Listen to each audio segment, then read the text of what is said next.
Welcome to the Short Council. I'm your host, Tex Rockwolf, and with me this week, as always, are the PBD All-Stars, starting at my left, Vanessa, at my right, Jeremy.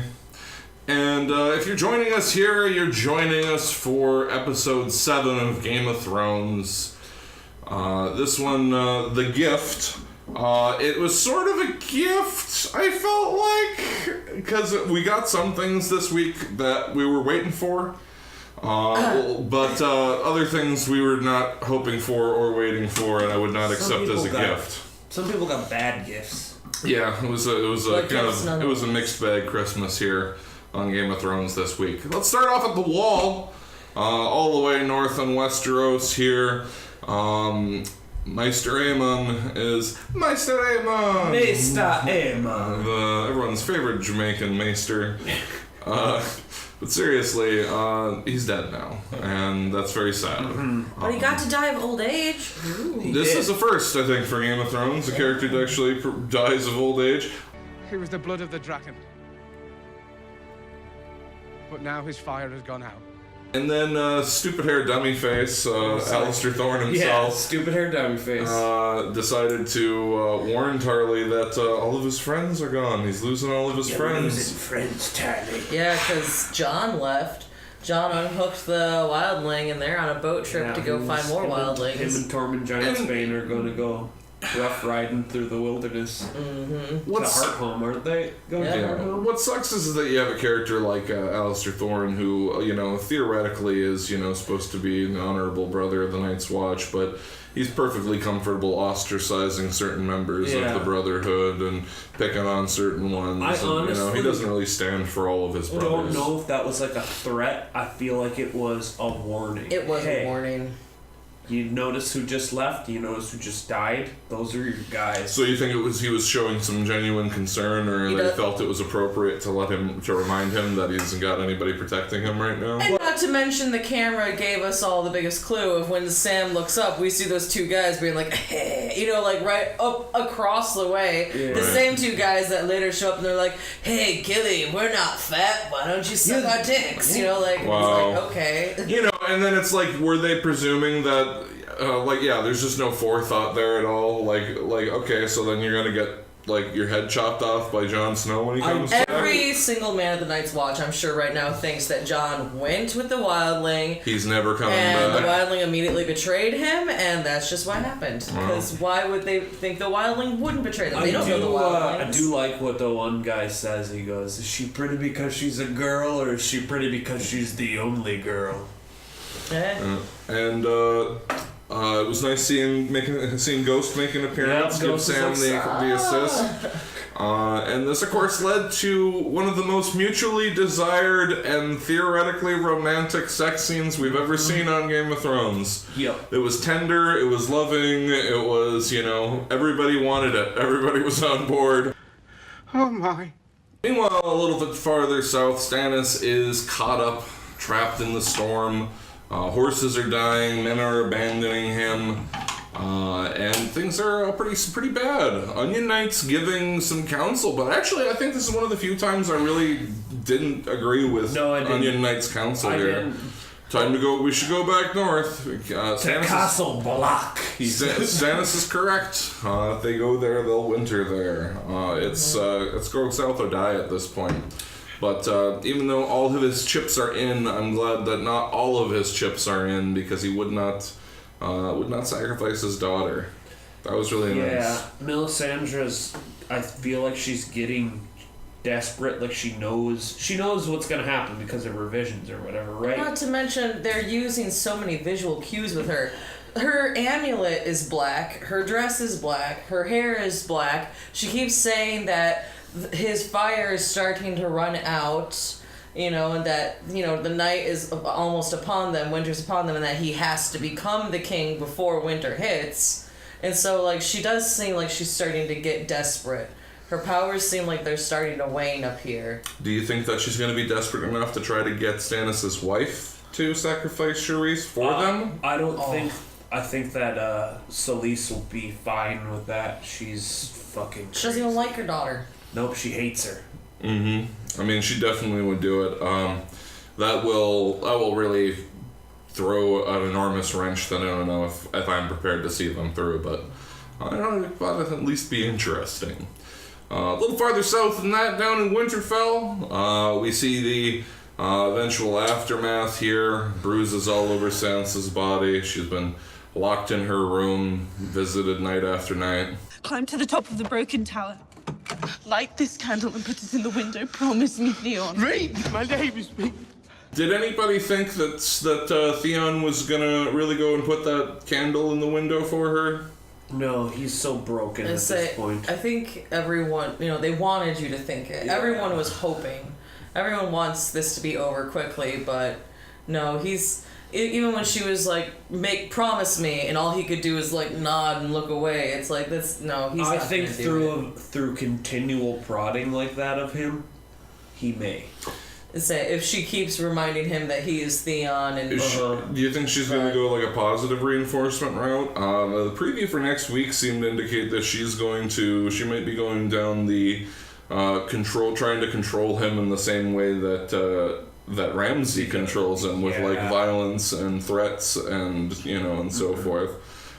Sadly, that might be a better way to quote unquote get through to him or get you in his corner. She could try to do like bad cop, good cop taxes, beat him and then kiss him, shit like that. Be like, okay, you disobeyed, but I love you if you don't.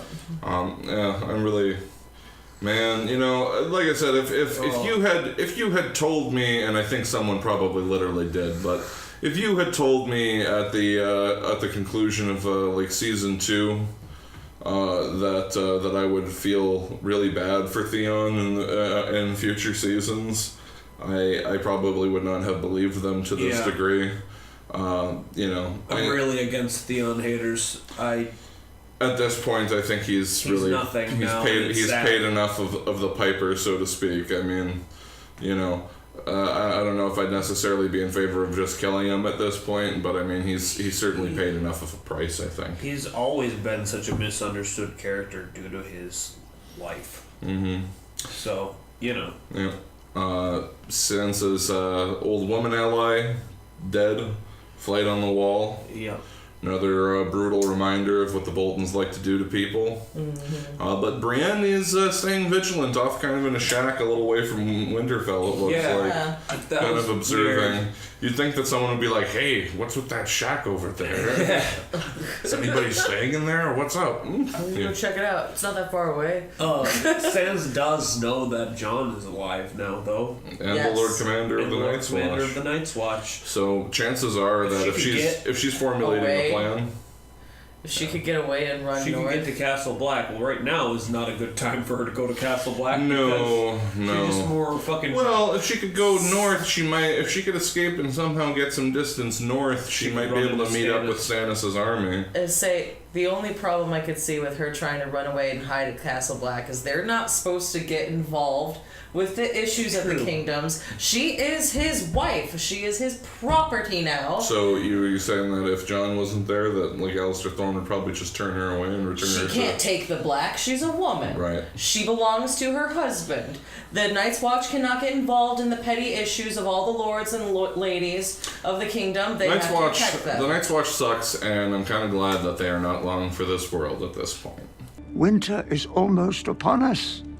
Down in King's Landing, boy, I never thought I would be so unsatisfied to see Cersei get her, her comeuppance here. I at the end of the episode, there was a tiny voice that was saying, whoopee, kind of wanted to give a whoop out loud for, oh, you're getting yours now, bitch, you fucking bitch, you're the worst. She didn't even see it coming. You hateful bitch. That was kind of remarkable that Marjorie lost her composure so wholly, but I mean, she's literally locked up in a dirty cell, so it's not like she has much dignity to try to preserve while she's in there. And it's not out of all the other ones and all their sins, they want them to be, contritious and repent and shit like that. All she has to do is say she's sorry for lying for her brother, but as Marjorie pointed out, they hadn't even started her trial yet.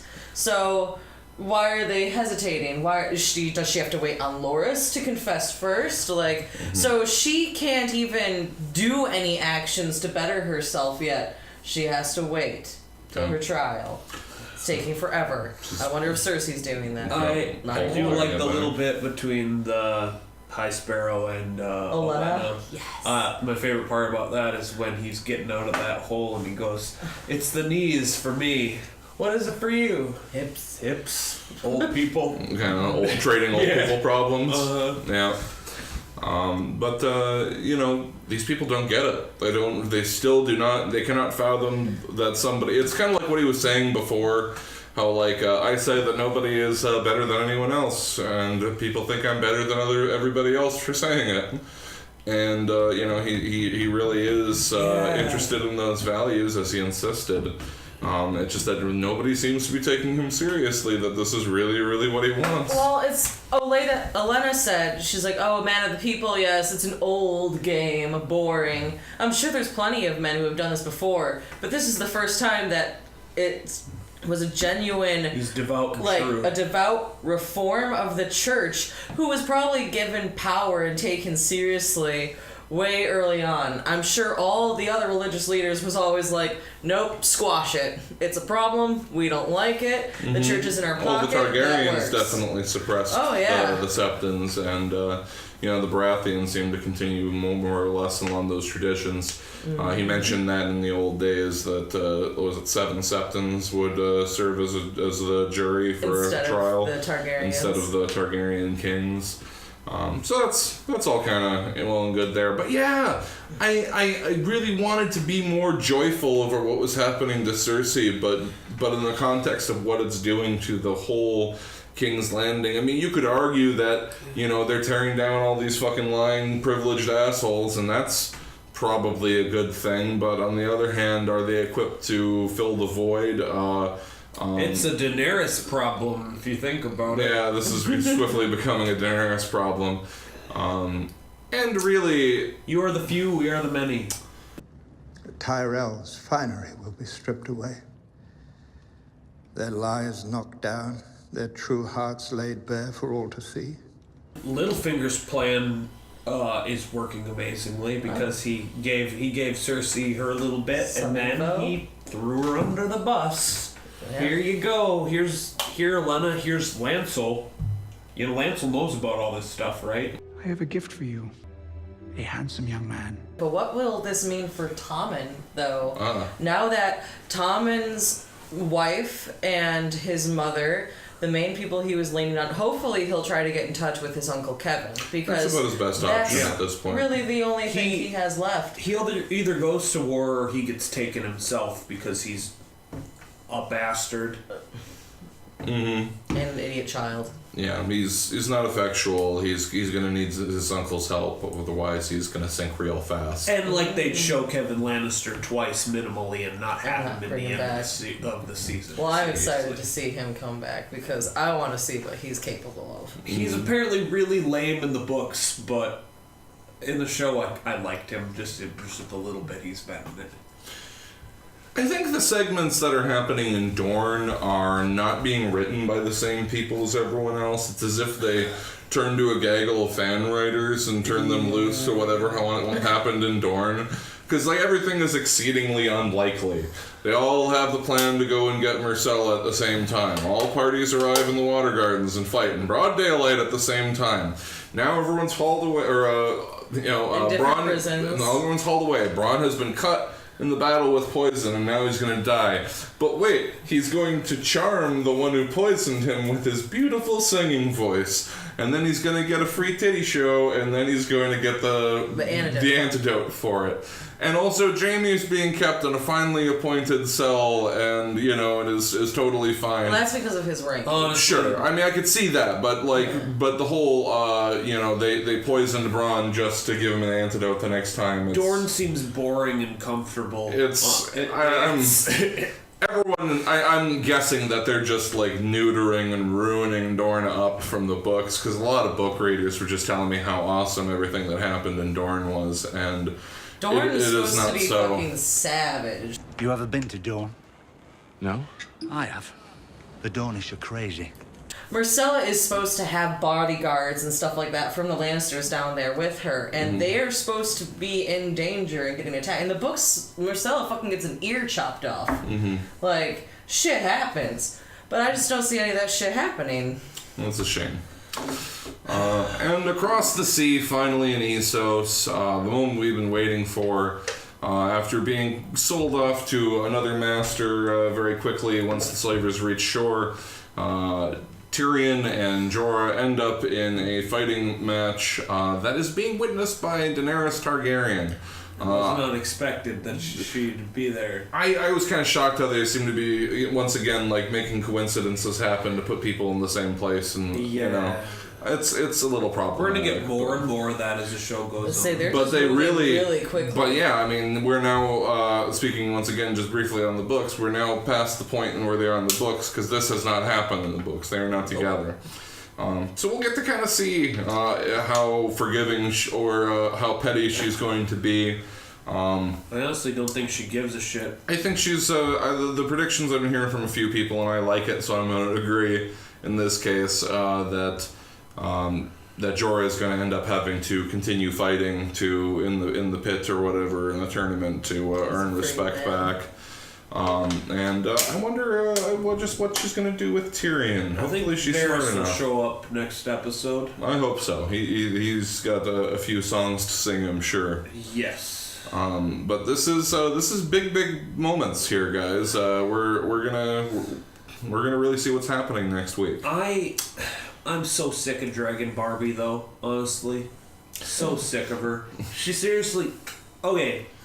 So Vanessa pointed this out. She's sickened by this fighting, right? But yet she was totally cool with it when she was hanging out with freaking horse lords and like watching them brutalize each other for sport. She wasn't comfortable by it then, but she had to get used to it because it was getting used to it. And then like even there was that scene where she was talking with Sunday and she was like, I was bathing and he looked at me and I was uncomfortable by it or whatever. Yeah. And she was just like, oh, back when I was, Khal Drogo's wife, we would have laughed at you. We murdered and fucked in the grass all the time, tee-hee. Yeah. And it's like, so why are you so conservative about all these, like how many men had to die at her wedding and she wasn't into it, but she wasn't disgusted by it like this now. I'm sick of her. But maybe it's because she has the power now to stop it. I'm sick of her and Dario lying around with their clothes on and talking like fucking idiots. Yeah. No. I'm so sick of that. But he's her only council dude right now. Well, then you'd think they should be all the more excited to see Jorah again and let the past be the past and start moving forward. Because even if he started out as a traitor, you couldn't really argue that he hasn't been loyal for a long time. No, she was angry and impetuous, and she's really young, and I can understand why she made that choice already. Until she found out about him betraying her, and she threw him away immediately. She always acknowledged the fact that he was devoted to her and gave her the best counsel. That's what she needs right now. And she really does. Of course, she could get that all in Tyrion. Dragon Barbie, and she fucking Dragon Barbie. In the preview, she's like, well, how can anyone believe in the Queen if she can't keep her promises? It's like, are you talking about your promise to kill him next time you've seen him? It's like, okay, well, you know what? You've been flip-flopping this entire time trying to figure out what you want. How about you flip-flop one more time to get yourself some decent counselors and then start fucking trying to fix things moving forward. Nope. Instead of hamstringing yourself so you can have, joyous times and with Dragon Barbie and her Slaver's Bay beach house. I'm telling you. But we'll see what turmoil comes to the Slaver Bay beach house next week when we watch episode 8 of Game of Thrones Season 5. Thanks for joining us on the Short Council. Have a good night.